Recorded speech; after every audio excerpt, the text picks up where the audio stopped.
Hi, welcome to Chad's Silversmithing. Before we get too far into the video, if you wouldn't mind hitting the like button, that really helps to get my channel promoted, and I appreciate that. Uh, I also love it when people leave comments, so feel free to leave questions. Constructive criticism is great. How you do things, I always like to hear that kind of stuff, and just questions in general. So I was reading comments. I'm not sure if it was on Patreon or if it was on YouTube.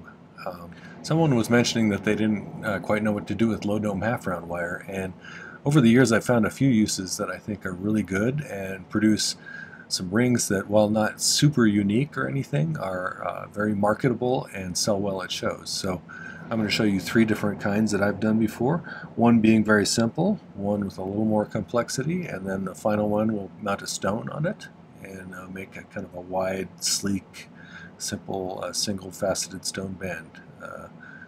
But I think they're all very attractive and sell well, so we'll give those a shot. But before we get started on those, I'd like to thank some groups of people. First off, my patrons over on Patreon. They are my core group of supporters, and I really appreciate what they've done. They've created this nice community, and there's a lot of knowledge and artistic know-how over there, and I tap into that occasionally, and I hope they tap into each other as well. It seems like they're doing that. So the other group is my YouTube subscribers. This is amazing to me, but we just passed 15,000 subscribers. That's amazing and wonderful. Thank you so much for that. I'd never ever thought I would have this many people following me when I started this thing. So thanks for that. I really appreciate the nice comments and all of the super thanks, and buy me a coffees really help with the cost of materials. So thanks for those too. All right, well, with those things being said, let's get started on these projects. This is one of my silversmithing sketchbooks that I offer in my merch store. I like them for a number of reasons. One, I've started putting these charts on the back that are conversion charts. This one's fractions of an inch to decimals to millimeters, because I've been trying to use millimeters a lot more, and that's really handy for me. And the other thing is, it's got this nice grid pattern in the background that helps me to keep things kind of lined up, because I'm not very good at freehand drawing stuff, so things a little more symmetrical. So like I said, I have some low dome half round here. This is number 2, so it's relatively wide. I think number 1 is a little bit wider than this, which is bordering on too wide for most things for me, unless you're doing a bracelet or something. And these do make nice bracelets if you just want to make it into a cuff bracelet and round the ends. That's one thing you can do with it. So to produce a kind of a bold, wide look, I like it. It's called low dome half round because if you look at the end here, regular half round wire actually is half of a circle when you look at it end on.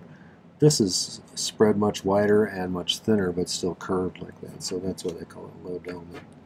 It has a low dome. A few things that I've done in the past that have made some interesting rings, I think. So if you make just a plain hammered band out of it in this wide gauge, they sell really well. And if you make a whole bunch of different sizes of these, and have just a bowl full of them when you're at a show, and mark them at whatever you think you can get for them. I oftentimes get $50, $60, or $70 depending upon the venue, and you'll make quite a few sales, I think. So super easy to make, therapeutic. You get to hammer it. So I measured these out to be, I think they were about, I think it was 8.5 maybe.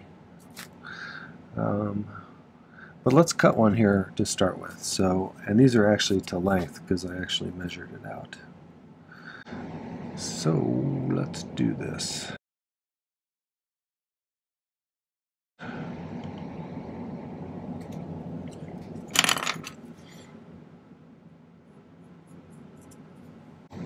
Right there.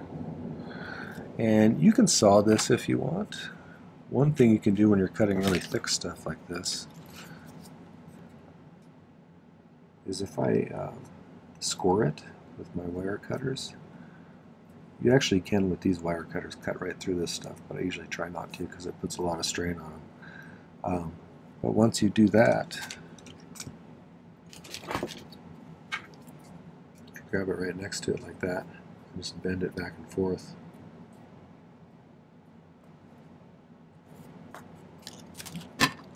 It'll break off there, and then you can just file it flat. So that'll be our first one. Okay, so let's file the end of this one. You can use your miter vise jig if you want to, if you have one of those.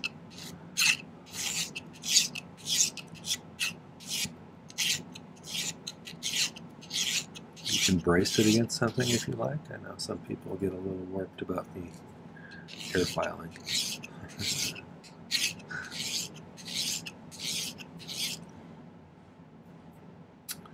You should do it whatever works best for you.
This is called a miter vise jig. If you've never seen one of these, they're great for getting perfect 90-degree angles or 45-degree angles. And my model can't do it, but they make one that has 60 and 30-degree angles as well. I first heard about these things about 3 years ago. I'm curious how long they've been out, because somehow after 30 years I'd never heard of them. Alright, so got them pretty flat on both ends.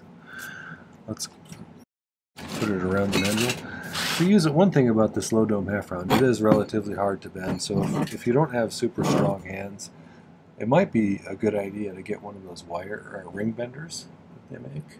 I don't have one of those yet. I might have to hit up Pepe Tools. They make some nice ones. If you buy one from them, I am an affiliate of Pepe Tools, so use the link in my video down below, and that'll help me out. And then I want to hear how you like their ring bending tool. But they do have really nice tools.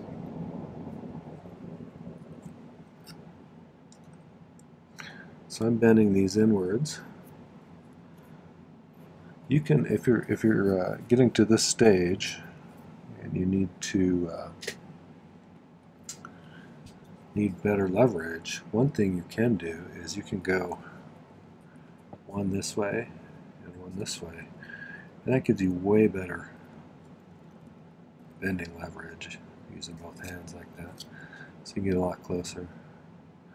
One thing you want to make sure when you're going to solder these ones together, and I'll do that in a second, but I always push them past each other and then pull them back so that they have kind of a spring forward towards each other.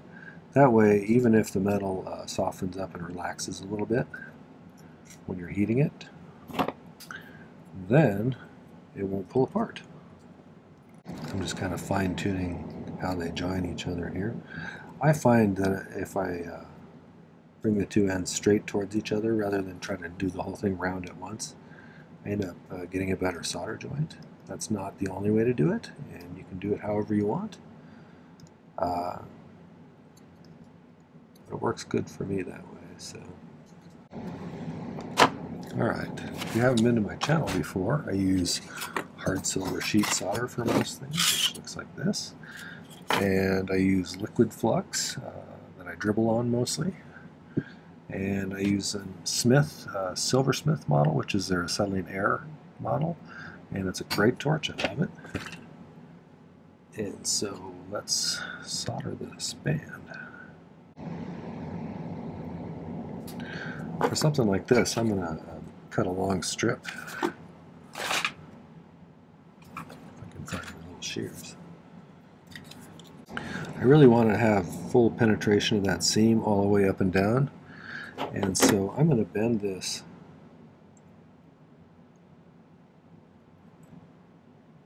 like this so that I'll be able to drape this over that gap like that. I'm also going to set it on a little square underneath to get that bottom part a little better. I could have cut it longer, I suppose, to do that, but I'll just cut a little square for that part.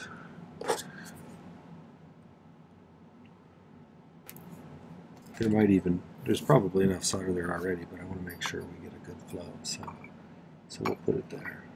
All right.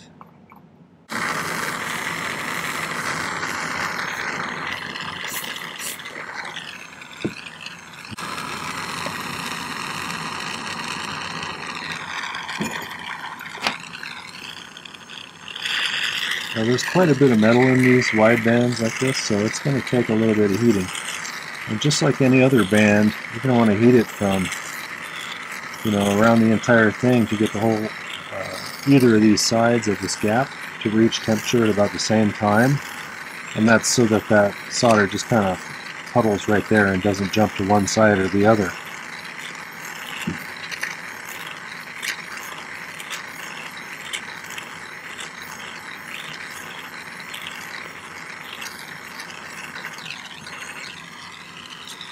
Well, if you saw, but the bottom one flowed pretty close to the same time that one did. It just kind of sucked right up in there. So it always is amusing to me how it defies gravity in that way. But yeah, it looks like we have a good solder seam there. So cool that off. And then we'll shape it. I'll let it pickle for just a little while, and next thing I'm going to do is I'm going to smooth out this solder seam just a little bit. I'm not going to do like a super job at this stage, but I do want to, if I can find my file, my other file. Where did you go? There. I'm going to file out any excess that's on the inside here.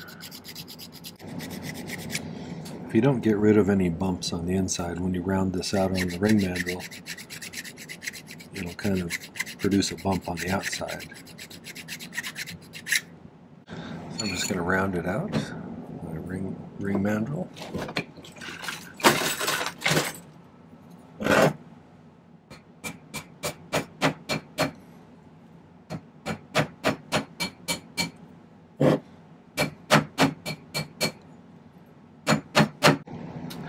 Okay, I've got it relatively round. There's a little bit of wobbliness there, but by the time we're done hammering this, that will probably be non-existent. I usually wait until I have it round before I kind of do the final file up on the solder joint. I'm also going to, on these edges, I'm having trouble talking today. On the edges of this, I usually file it down so it's not quite come to such a sharp edge.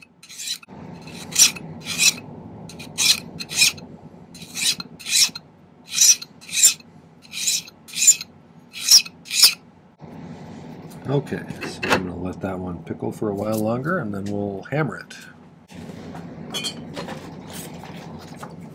For the second one, I'm going to make another ring, and this time though, I'm going to cut it into a taper line, but only after I run this whole thing through the rolling mill with a texture plate. And so I have to decide which texture plate I'm going to use. I have several. And the interesting thing about doing a texture plate and a rolling mill with a piece of this low dome is that it'll produce a pattern that just goes down the center a little bit there, and you can adjust how deeply that pattern gets impressed in there by how tight you make the rolling mill when you run it through there. And so we'll try and get a nice even one down the center. Then I'll taper those like that, and then we'll make it into a ring and see how it looks. The final one, like I said, will be just a plain one of this, not hammered. I'm going to leave it shiny, and we'll mount a bezel and cut a hole through there so that we can set a faceted stone in there. So, all right, so I'm going to make another one of these. I'll be right back. Okay, so I pickled that, and then I cleaned it up a little bit with an abrasive polishing wheel. And I'm going to put it back on the mandrel here. And one other thing that I do when I'm going to peen something like this is I'll give the peen part of my little chasing hammer a little polish up to make it have nicer marks when I'm hammering things. But we're just basically going to hammer the whole outside here.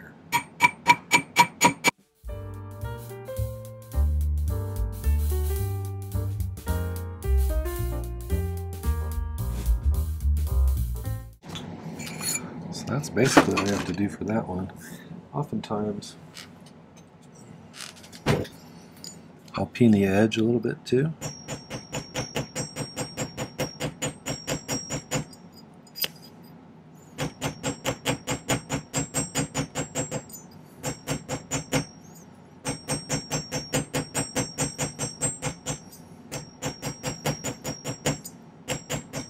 And really the idea is to give it as many reflective surfaces as possible, I think.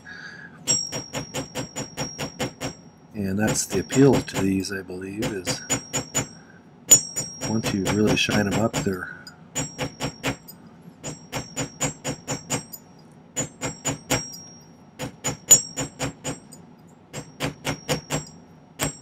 really sparkly. So, but yeah, I'll sell those things all day when I'm at a show. I have a bunch of them. So, well, I'll get that cleaned up for the end. But in the meantime, let's work on the next one. While I was away, I cut a blank for each of the next two. We're going to go over to the rolling mill and pick out a pattern to roll this through with. So let's go over there.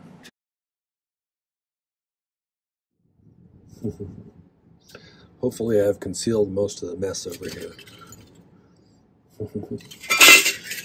These are some different plates that I have. See, they're kind of beat up. I should probably buy some new ones and some new variety, but I'm not sure which one I want to do. That one might be kind of fun if I can make sure to get it centered on one of those things like that. So just have that or this.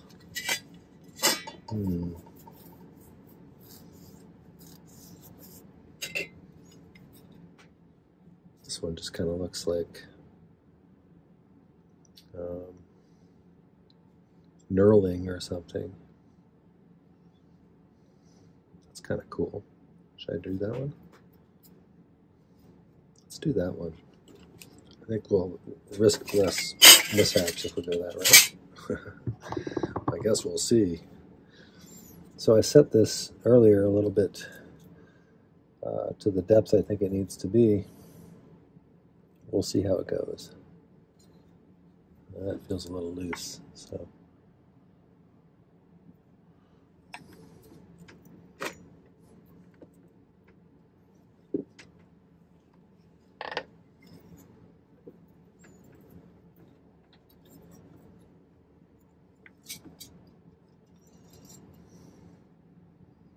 That's kind of cool. I like that. All right, let's go. I'm going to taper this one now too a little bit. So let's go over and do that. I think because of the work hardening that rolling it through the rolling mill causes, it would behoove us to anneal it before we go to the next stage. And if you're new to this, annealing is where you soften the metal back up. You just have to heat it up to where it's kind of a dull red color and then let it cool off.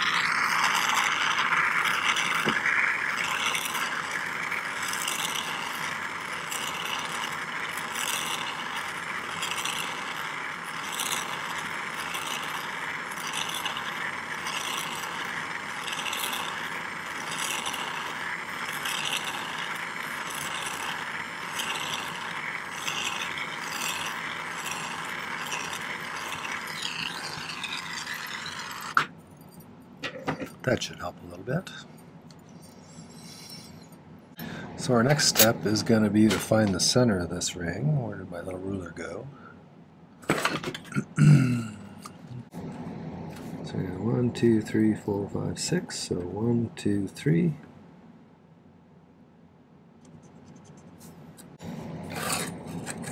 Okay, so we're also going to go in an equal amount from either side to create this taper. So let's do that. Let's make this dark so we can see it better.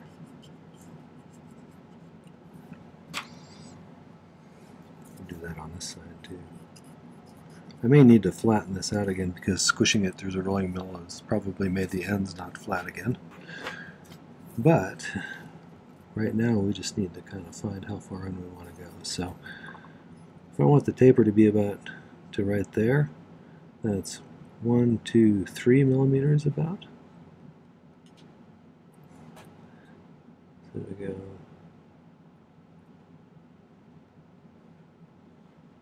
1, 2, 3 millimeters.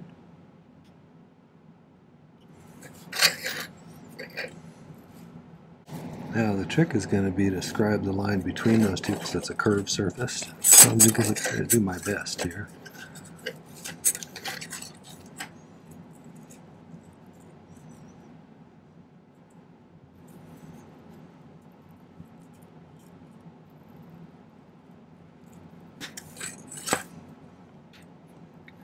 That wasn't too bad.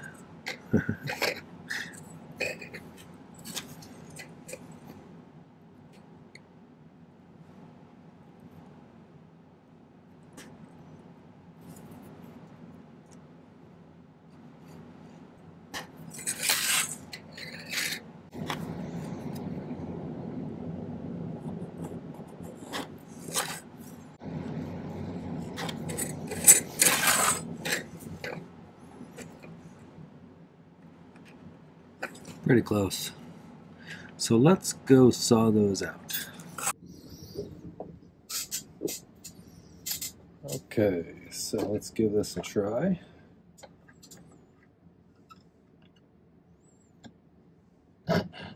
Well, I put a 0 on here, so we'll see how that works on this.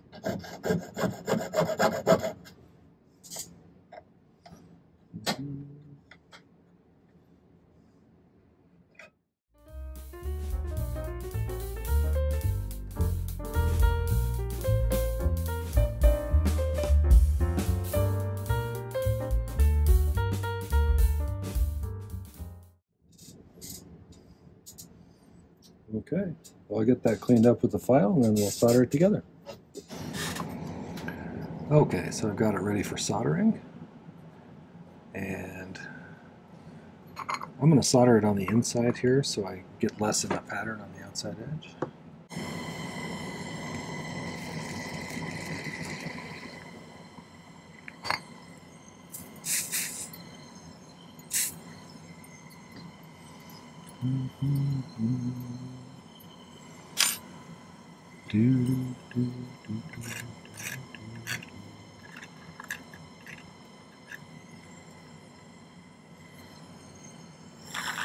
Quite a bit of mass in this one, so it's going to take a little bit of heating to get that to together.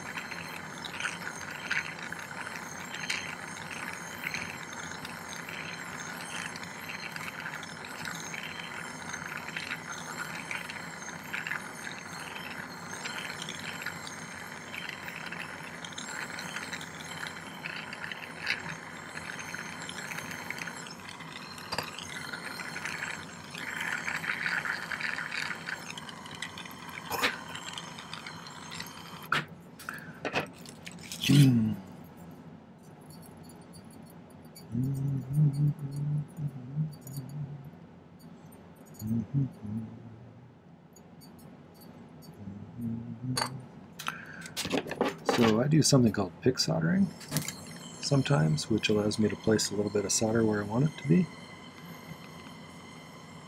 If you're interested, I have a video on how to do it. I'll put a link up there. It's a really handy trick if you kind of get the hang of it.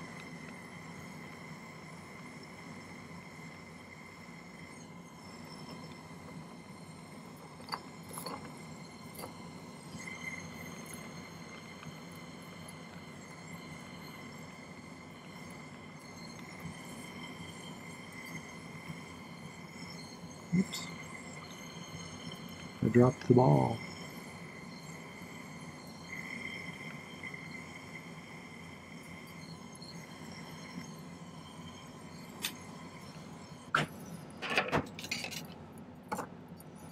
So I'm going to let that pickle, then I'll round it out and get it all cleaned up and everything and polished.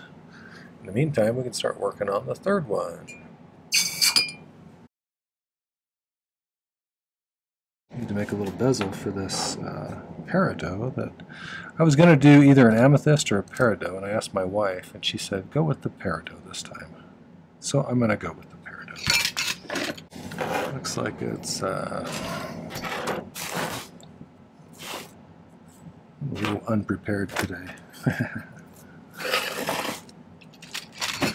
Not sure why, but so we got,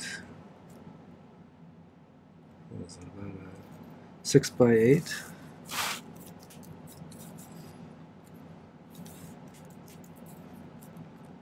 Six by 8mm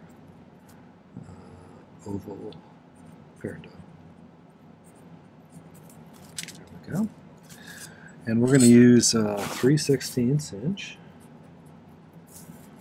fine silver bezel.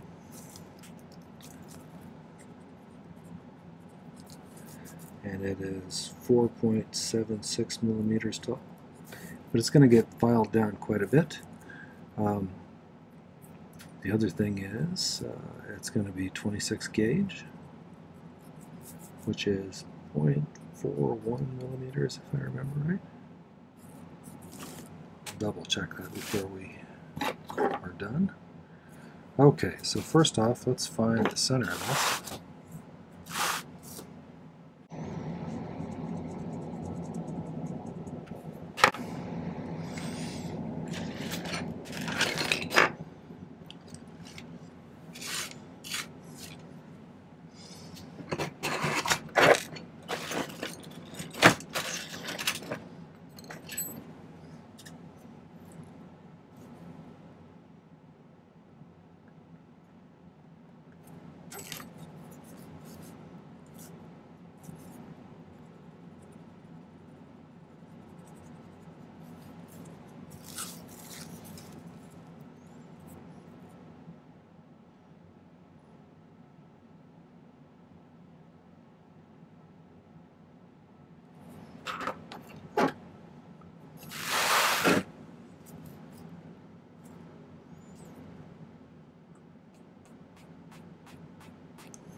Stuff we decided was about 13.1mm.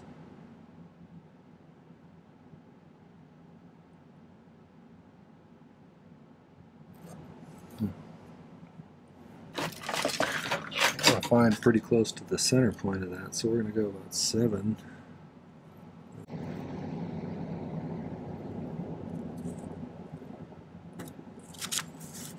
So the center's about right there. I think I'm going to go ahead and drill a hole in this right now, so let's go center punch it and drill a hole. Lately I've been using this ice pick because it's got a nice sharp point. Usually get a pretty good little hole in there. All right.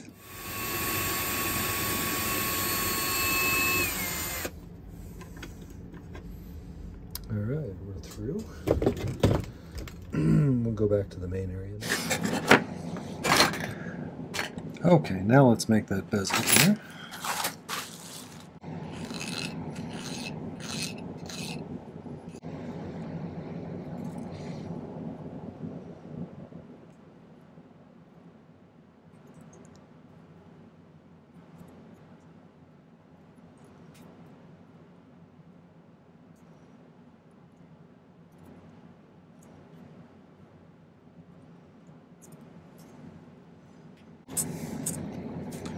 So make a little mark.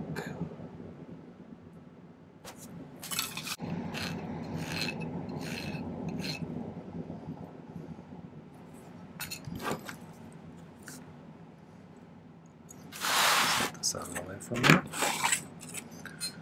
Put him in this little tray so I don't lose him.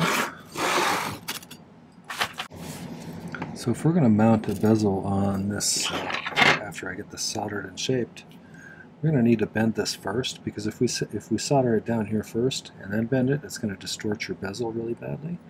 And so we're going to get it shaped. We're going to curve that part of the way, and we'll go from there.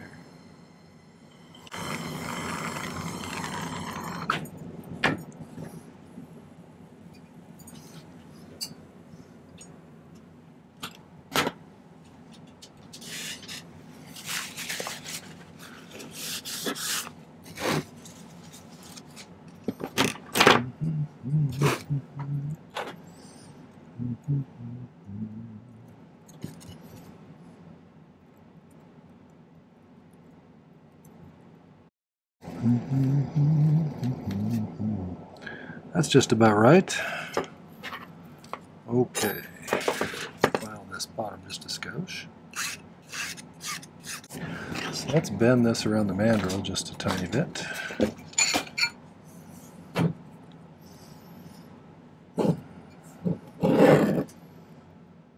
Again, if you have a ring bender, this would be where you'd want to do that probably. So now we're going to have to shape the bottom of the bezel slightly to match that curve. So I'm going to go do that. I'm just going to use a Dremel with an abrasive silicone wheel and just kind of carve it so that it matches that shape. And we'll solder it down. Then I'm going to use a saw to saw out some more of that bottom so it's a little bit, get a little more light access for the stone. And then we'll solder the bottom together. Alright, so if you look carefully, you should be able to see that I've curved a little bit so that it matches the curve of this. And we're just going to try and solder it right down centered around that hole, pretty close. Now, there's a lot more mass in this band than there is in that little tiny bezel on top, so we're going to focus most of the heat on the band. It's going to take a lot more to get that up to the 1450 degrees that it takes to melt this solder. We're going to throw a bunch of it in there though.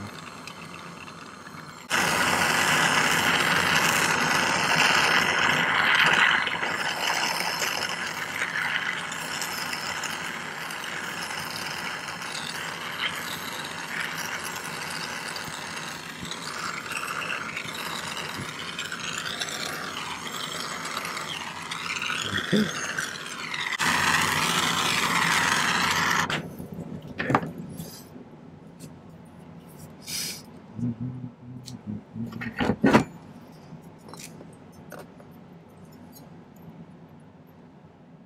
I'll inspect that after I cool it off to make sure I have a good seam all the way around. Then I'll just cut that out with the saw on the inside, so it's creates a little bit better platform for that stone to sit in. Okay, so you can see I expanded that hole, kind of tapered it down a little bit with a diamond burr, so that'll fit in there nicely. And then when we get ready to set it after it's all done, I'll take this bezel and file it just a little bit shorter before we do that. But in the meantime, let's turn this into a ring and let it pickle.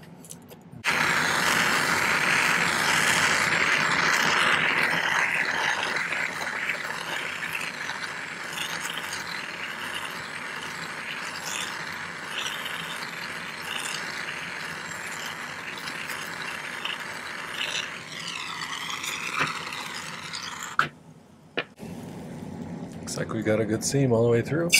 So I'm going to pickle those and then I'll come back and show you the results.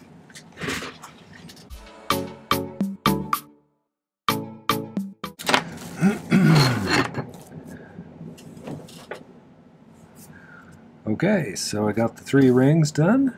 Our first one, our hammered band.